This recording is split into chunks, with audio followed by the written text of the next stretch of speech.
Good morning. देखो अपन आज देखेंगे रिप्रोडक्टिव हेल्थ।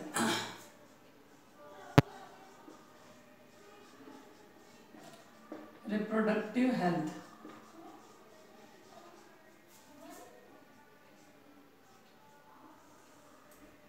ये आपके थर्ड नंबर का लेसन है 12th वालों के। इसके अलावा आपके पुराने वाली बुक के अकॉर्डिंग 4th नंबर का लेसन है और बोर्ड में ये 3 मार्क्स का सीबीएसई में और 2 मार्क्स का किसमें आपके आरबीसी। अब देखते हैं सबसे पहले हेल्थ। What is health? देखो हेल्थ का मतलब होगा कोई भी पर्सन फिजिकली, मेंटली और सोशली, कोई भी पर्सन है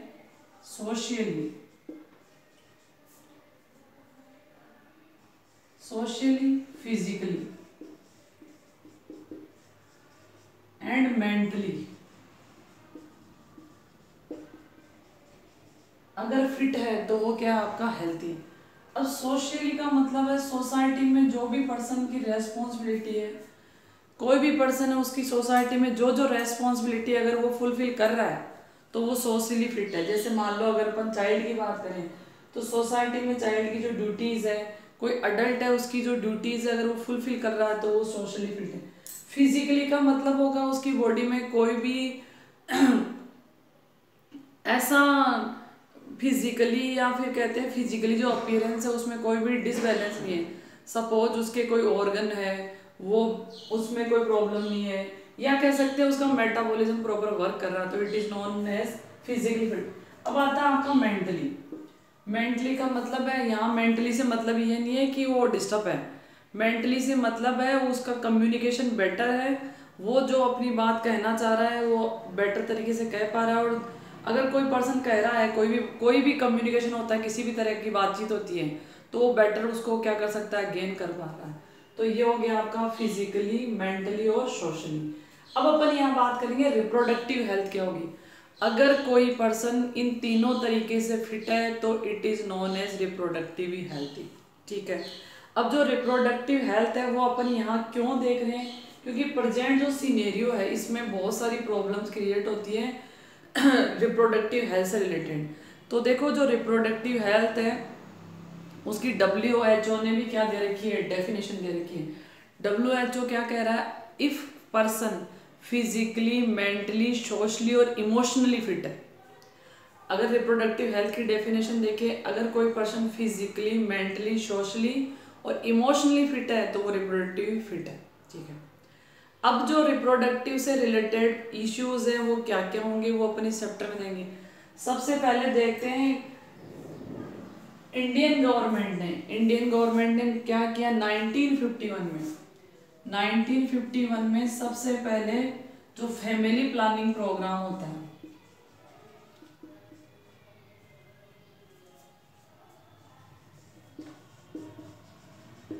जो फैमिली प्लानिंग प्रोग्राम है वो क्या किया, सबसे पहले वर्ल्ड लेवल पे सबसे पहले इंडियन गवर्नमेंट ने क्या किया था, फैमिली प्लानिंग प्रोग्राम स्टार्ट किया था। वर्ल्ड लेवल की बात करें, ठीक है।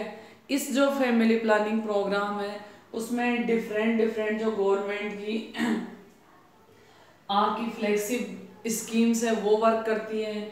इसके अलावा आपके जो प्राइवेट NGOs है वो भी इससे रिलेटेड वर्क करते हैं। अब यहाँ से एक अच्छी सी क्वेश्चन निकल के आता है कि अपन ने जो फैमिली प्लानिंग प्रोग्राम है या जो आपके रिप्रोडक्टिव हेल्थ से जो रिलेटेड इश्यू है वो उनकी स्टडी क्यों कर रहे हैं, क्योंकि आपकी जो पॉपुलेशन है कंटिन्यू इंक्रीज हो रही है। अगर पॉपुलेशन के कंपैरिजन में अपन हेल्थ सिस्टम को देखें तो अपना हेल्थ सिस्टम बहुत ज़्यादा डाउन है। पॉपुलेशन के कंपैरिजन में हेल्थ सिस्टम क्या आपका बहुत ज़्यादा डाउन है। अगर अदर कंट्री से कंपैरिजन करें तो वहाँ का हेल्थ सिस्टम स्ट्रॉन्ग है। ये सब चीज़ें अपन कोरोना में देख भी चुके हैं ऑलरेडी। ठीक है। तो जो आपके हेल्थ से रिलेटेड जो इश्यू है तो गवर्नमेंट ने क्या किया, जो पॉपुलेशन इंक्रीज हो रही है, जो पॉपुलेशन कंटिन्यू इंक्रीज हो रही है उससे रिलेटेड क्या क्या प्रॉब्लम्स आ रही है, ठीक है, उससे रिलेटेड प्रॉब्लम को कैसे सोल्व करेंगे तो यहाँ पे पढ़ेंगे अपन फैमिली प्लानिंग प्रोग्राम। ठीक है। सबसे इम्पोर्टेंट चीज़ ये है कि जो इंडिया की पॉपुलेशन है कोई टाइम में क्या होता था, आपके चाइना पॉपुलेशन में नंबर 1 था, आज अपन लगभग नंबर 1 है। चाइना को पीछे करके वर्ल्ड में पॉपुलेशन में नंबर 1 है। ठीक है, इसी तरीके से अगर पॉपुलेशन इंक्रीज हो रही है, होती रहेगी, तो अपना जो आपकी लैंड है वो तो क्या आपकी फिक्स है, कितनी अपनी पूरी वर्ल्ड की लैंड 2.4% है। ठीक है, टोटल वर्ल्ड की जो लैंड है वो 2.4% है। पॉपुलेशन इंक्रीज हो रही है तो उनको फूड भी चाहिए, शेल्टर भी चाहिए, ठीक है, एसेंशियल सर्विस भी चाहिए। तो इसको कंट्रोल करने के लिए गवर्नमेंट ने फैमिली प्लानिंग प्रोग्राम चलाया था। सबसे पहले ना जो फैमिली प्लानिंग प्रोग्राम है 1951 में जो इंडियन गवर्नमेंट है उसने चलाया था पूरे वर्ल्ड लेवल में सबसे पहले। अब अपन देख रहे हैं जो पॉपुलेशन इंक्रीज हो रही है, पॉपुलेशन इंक्रीज होने के क्या क्या रीजंस होते हैं। पॉपुलेशन इंक्रीज होने के मेन रीजन ये है कि कम एज में मैरिज हो रही है। ठीक है, पॉपुलेशन इंक्रीजिंग के रीजन क्या है?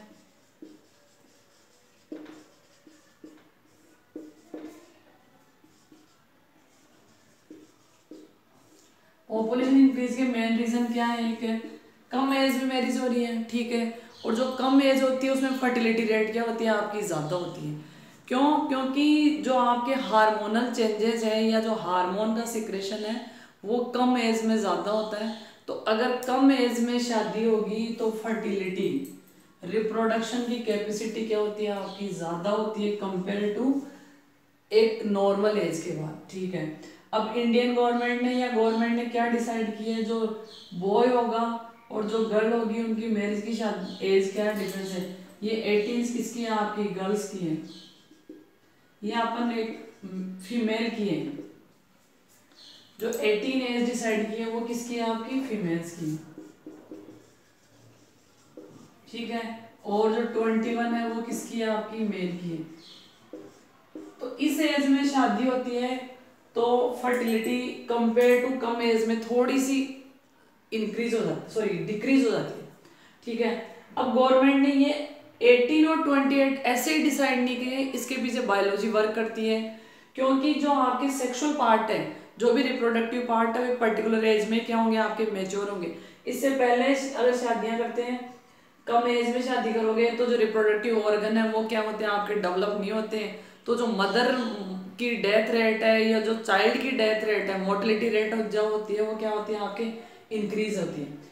अब गवर्नमेंट ने डिसाइड किया इस एज को इंक्रीज करने का, तो कितना कर दिया है, यहाँ पे कर दिया इन्होंने 21 और यहाँ पे कर दिया इन्होंने 23। इसके पीछे एक मात्र रीजन ये है कि जो पॉपुलेशन कंटिन्यू इंक्रीज हो रही है उसको कैसे कंट्रोल किया जाए। ठीक है, क्योंकि अगर आपकी कम एज में शादियां होंगी, रिप्रोडक्टिव एज में शादियां, रिप्रोडक्टिव एज से पहले भी शादियां होंगी तो प्री मैच्योर बेबी होंगे, उनमें बहुत सारे डिसऑर्डर होंगे। ना तो मदर की बॉडी प्रिपेयर होती है, ना ही चाइल्ड क्या होता है उसको चाइल्ड को एक्सेप्ट कर पाती है, इसलिए मदर की डेथ प्रेगनेंसी के टाइम में इंडिया में मदर की डेथ बहुत ज़्यादा होती है। तो गवर्नमेंट ने इससे बहुत सारी स्कीम्स चला रखी है जिसकी हेल्प से आपको अवेयर कर सके कि कम एज में शादी होने के क्या नुकसान है। इसके अलावा कम एज में शादी होने से ना तो जो पेरेंट्स हैं वो मेंटली प्रिपेयर होते हैं, ना फिजिकली प्रिपेयर होते हैं, ना ही फाइनेंशियली प्रिपेयर होंगे, तो वो बच्चे की भी प्रॉपर केयर नहीं कर पाते। तो अपने इंडिया के अंदर बहुत सारे चाइल्ड की डेथ जो शुरुआती फीटस वाली एज होती है, जो इन्फेंट होता है उसकी डेथ होती है, उसके पीछे रीज़न है मदर की जो एज है और उसका जो यूट्रस है या उसकी जो बॉडी है वो बच्चे के लिए प्रिपेयर नहीं होती और मोस्टली क्या होती है आपकी डेथ होती है। इन सब को इम्प्रूव करने के लिए गवर्नमेंट ने हेल्थ प्रोग्राम चला रखे हैं, RCH जिसको बोलते हैं। बहुत सारे अलग अलग स्कीम्स हैं वो अपन देखेंगे, डिफरेंट NGO भी यहाँ पे वर्क कर रहे हैं। ठीक है, RCH प्रोग्राम होते हैं। RCH जो प्रोग्राम है इसमें आ जाएगा reproductive and child health care programme. इसको अगर फुल देखें तो क्या होगा, reproductive and child health care programme.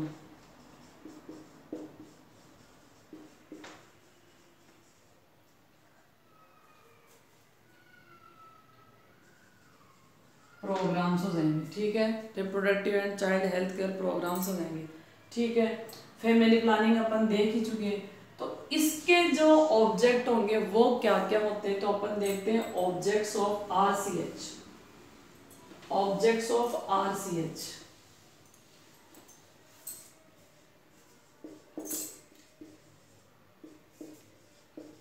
जो RCH है, reproductive and child health care programme, ठीक है, उसके क्या क्या ऑब्जेक्ट होंगे। सबसे मेन ऑब्जेक्ट होगा कंट्रोल द पॉपुलेशन, ठीक है। सबसे मेन ऑब्जेक्ट क्या, आपकी जो भी कंटिन्यू जो पॉपुलेशन इंक्रीज हो रही है कंपेयर टू आपके फूड रिसोर्सेज, हेल्थ रिसोर्सेज और जो आपकी टेक्नोलॉजी है उसके कंपैरिजन में जो आपकी बर्थ रेट इंक्रीज हो रही है, तो मेन फंक्शन ये है कंट्रोल द पॉपुलेशन रेट।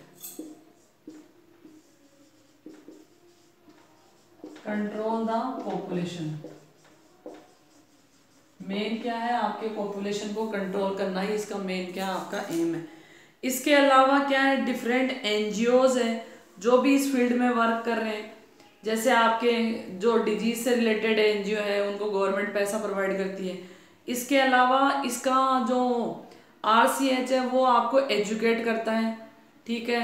एल्डोसेंस में क्या क्या प्रॉब्लम होती है, जो टीनेजर्स होते हैं उनकी क्या क्या प्रॉब्लम होगी। जैसे अपन यहाँ देखें तो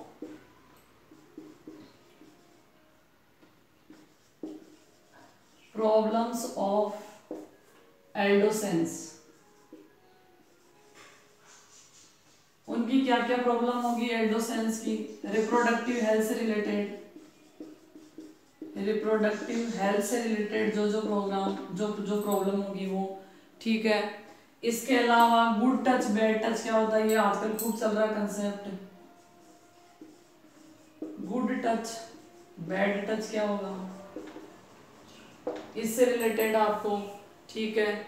इसके अलावा जो आपके हाइजीन मेंटेन करना है, रिप्रोडक्टिव हाइजीन, या जो आपके प्यूबिक रीजन है या जो आपके रिप्रोडक्टिव ऑर्गन है उनको कैसे हाइजीन रखें, उनको कैसे प्रॉपर क्लीन रखें, ठीक है। इसके अलावा मान लो आपकी कोई STD हो गई, सपोज आपकी कोई STD है, STD का मतलब sexually transmitted disease, sexually transmitted disease, तो उसको कैसे, उससे कैसे बचा जाए या उसको कैसे प्रोटेक्ट करें। तो जो STD होती है उससे रिलेटेड जो भी इश्यू होंगे, ठीक है, तो उसका आपको पता होना चाहिए। इसके अलावा जो आपकी मैरिजेबल एज है वो क्या होनी चाहिए। इसके अलावा आपके जो प्यूबिक रीजन है, जो प्यूबिक रीजन है उनमें जो हेयर्स वगैरह की ग्रोथ हो रही है, आपकी जैसे टीनेजर हो तो आपकी बॉडी में जो हार्मोनल चेंजेस हो रहे हैं, अपोजिट सेक्स के प्रति अट्रैक्ट हो रहे हो, उसको कैसे आपको कंट्रोल रखना है, ठीक है। जो आपके जो सेक्सुअल पार्ट है, ओवरी है, टेस्टिस है, वेजाइनल है, इनमें क्या क्या चेंज हो रहे हैं, इनसे रिलेटेड जो सारी प्रॉब्लम्स होगी वो किसके अंडर देखेंगे अपन, RCH। अगला टॉपिक अपन देखेंगे नेक्स्ट क्लास में। Thank you.